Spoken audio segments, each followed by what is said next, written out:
ውድ ተመልካቾቻችን ስንቶቻችሁ ለምትወዷቸው ሰዎች አበባን በመለገስና በመስጠት ፍቅራችሁን ገልጻችኋል? ስንቶቻችሁስ የምትወዷቸውን ያብራካችሁን ከፋይ አበባ አበበች ወይም ደግሞ አበበ በማለት ክብር አሳይታችኋል? መልሱን ለእናንተ ተዋለሁ። አበባ አንድም የፍቅር መግለጫ በሌላ መልኩ ደግሞ የውበት ማሳያ አድርጎ ይወስዳል። ዛሬ ላይ የምንገኘው ደግሞ በተለምዶ አያት ባቡር ጣቢያ የመጨረሻ መዳረሻ ላይ ነው። በዚህ ስፍራ ላይ ለበርካታ ጥቅም የሚውሉ በርካታ ግልጋሎትንም የሚሰጡ አበቦች አሉ። በአዲስ አበባ ውስጥ የሚለማ ሌላ አበባ ለአዲስ አበባም አበባን የሚለግስ የአበባ ስፍራ የዛሬ ምልከታችን ይሆናል።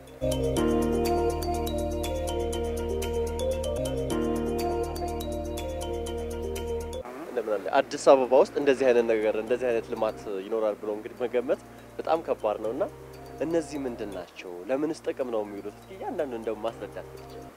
እነዚህ እንደምታያቸው ለቤት ውስጥም ለከቤት ውጭም ኢንዶርና አውትዶር ብለን የምንለያቸው ፕላንቶች ናቸው። ይሄ በተለይ ስፓራገስ የሚባለው በረንዳ ላይም መጠቀም እንችላለን። ቤት ውስጥም አድርገን ብርሃን ያለበት ቦታ ላይም አድርገን መጠቀም እንችላለን። ይሄ ቀጣዩ የምታየው ደግሞ ራበር ትሪ የጎማ ዛፍ የሚባለው ነው። ይሄም ቤት ውስጥ ብናረገው ቆንጆ ውበት ቆንጆ ገጽታን የሚፈጥርልን ፕላንት ነው።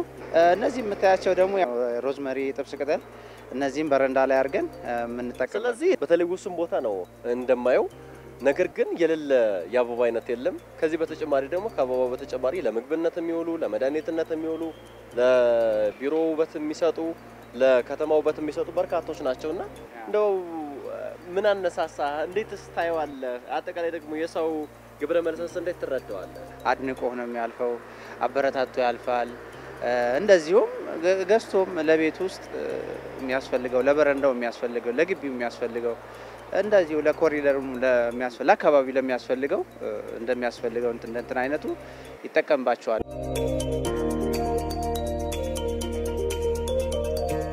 እነዚህ አበባዎች ከውበት ባለፈ ለበርካቶች ጸዳልን የሚለግሱ እንደዚሁም ውበትን የሚሰጡ ናቸው። ይህ አካባቢም የተለየ ገጽታን ተላብሷል።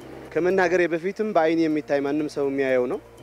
አይተህ መመስከር የምትችል ነው። ከጽዳቱ አንፃር ያለውን ነገር ሁሉ ጊዜ እዚህ ጋር ያው እኔም ብቻም ሳይሆን አንዳንድ ልጆች መጥተው እዚህ ጋር ቁጭ ብለው ተዝናንተው የሚሄዱበት ነገር አለ። ይሄ አበባ ቦታ በጣም አካባቢውን ውበት የሚቀይርና የሚስብ ነው።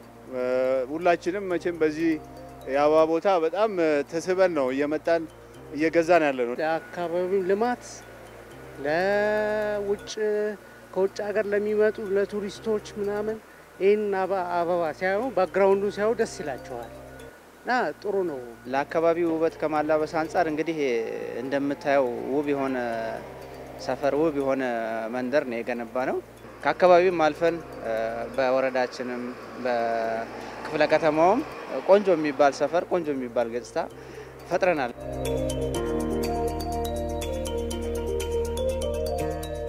ይህ የአበባ ስፍራ ከውበት ባለፈ ለበርካቶች ትርጉሙ የበዛ ነው።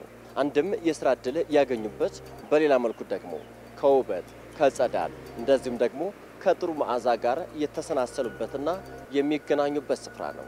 ይህን ደግሞ ሰራተኞችን ባንደበታቸው እንዲህ ይገልጻሉ። ንጹህ አየር እያገኘው በደንብ በቃ ፍሪ ሁኜ ሙዬን በደንብ እንትን እያልኩ የምሰራበት እንትን ነው። በጣም ያስደስተኛል። ያው አሪፍ እንትን ነው ማገኘው ጥቅምም አሪፍ ነው። ስራውም ደስ ብሎኝ የምሰራው ስራ ስላገኘው አሁን እዚህ ላይ ቆንጆ ስራ እየሰራው ነው ያለው። እዚህ ስውል ያው ደስታ ነው የሚሰማኝ። እዚህ አካባቢ ያሉትን ወጣቶች ከዚህ አካባቢም አልፈው ባለሙያዎች እስከ መሆንም ደርሰዋል። የስራ ዕድል ፈጠራው እንግዲህ አሉ ከሚባሉ 8-9 ሰራተኞች አሉ እዚሁ የሚሰሩ በቋሚነት። ስራ ዕድል ፈጠራው ጋር እንደምታየው ይሄ ነገር ቶሎ ቁጭ አርገው ቶሎ የሚያድግ ነገር አይደለም። ትቆጠቁጠዋለህ፣ ታጠጣዋለህ፣ ትንከባከበዋለህ። ይሄን ስታረግ ነው አበቦቹ መፍካት የሚችሉት ችግኞቹ ማደግ የሚችሉትና ይሄ ነገር የተካተተ ካልሆነ የስራ ዕድል ፈጠራው ጋር እንትን አይኖርም። የአንድ ሰው ስራም የአንድ ሰው ውጤትም ሊሆን አይችልም። የብዙ ሰው በጋራ የመጣ ጥሩም የስራ ዕድል የሚፈጥር ስራ ነው።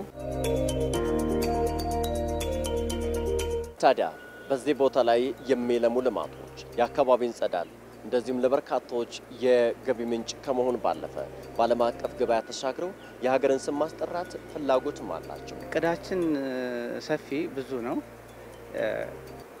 መጀመሪያ ሀገር ውስጥ ያሉትን የአበባ ባህሪያቶችን የአበባ አይነቶችን ለሀገር ውስጥ ተጠቃሚ ማቅረብ፣ ለሀገራችን ጥሩ ገጽታ መፍጠር፣ ከዚህም ባለፈ ደግሞ ወደ ውጭ ለሚላኩ የአበባ ምርቶችን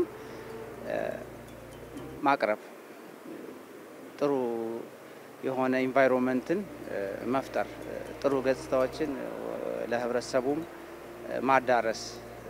በአንድ ብቻ በዚች ብቻ እንትን አንፈልግም። ሰፊ በክልሎች እንደዚሁም በአንዳንድ የተለያዩ ከሀገር ጎረቤት ሀገሮችም እንደዚህ የመስራት እቅድ ሀሳብም አለ።